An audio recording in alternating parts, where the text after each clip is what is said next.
place na nakikita natin para sa ating kupunan.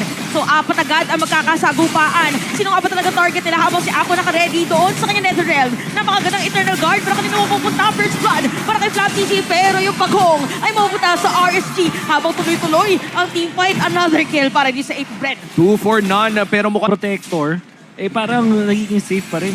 taga-bato na lang talaga ang trabaho. 2-man knock-up. Meron pang matilde doon sa gitna. Ito na si Flap TC with an Abyssal Strike habang napakagandang Netherrealm ang sagot dito. Flap TC mawala ng buhay pero napakakunat. Taktil nga talaga. Eternal Guard ginamit doon pero Demon Knight pa rin ang makakapag- Petri sabi niya, bye-bye, pogi na ako eh. Tapos sa top lane, may isa na namang Mga kalaban niya on his own.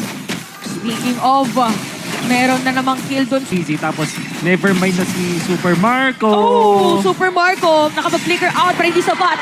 Page ng isang back siya pero mukhang overrated ata ang magiging laban dito dahil tatlo ang magkikita. Meron pa Eternal Guard, ginamit na yung Circling Eagle. Kyle DC naman this time around, makakasecure niyan. Wala nang team fight na itutuloy.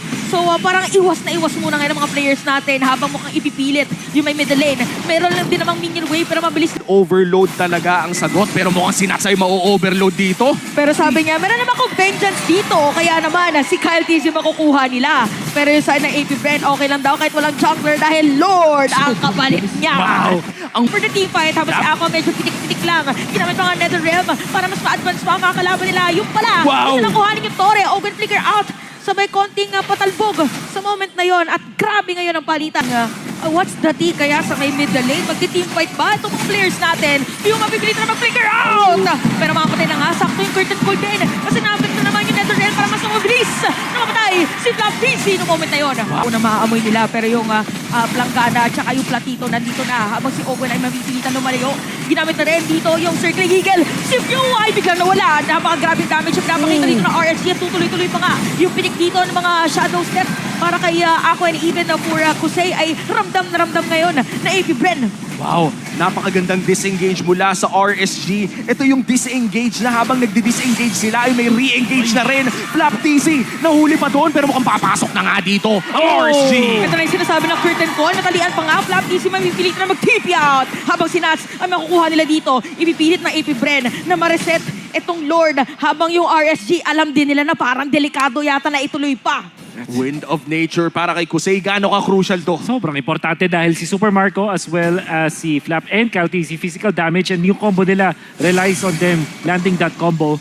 Super important timing para kay Kusei ngayon na gusto nilang i-activate agad yung kanilang carry kahit 13 minutes pa lang. This is just the second Lord of the game tapos parang tinatawag na nila agad yung kanilang mga resources. Papasok na nga dito si Demon Knight. Force the flicker out of view. Napakaganda nga Deadly Grasp by the way. Pero no! pa rin mapapatay. At sumama pa na isa. Nagagalit na si Kusei. Sabi nila bigyan natin ng double kill.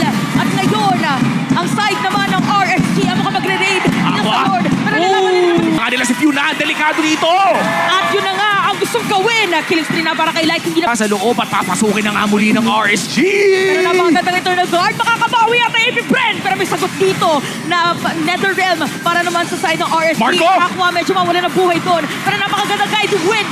Double kill na si Pew. At mukhang hahabulin pa nga dito. Ang RSG.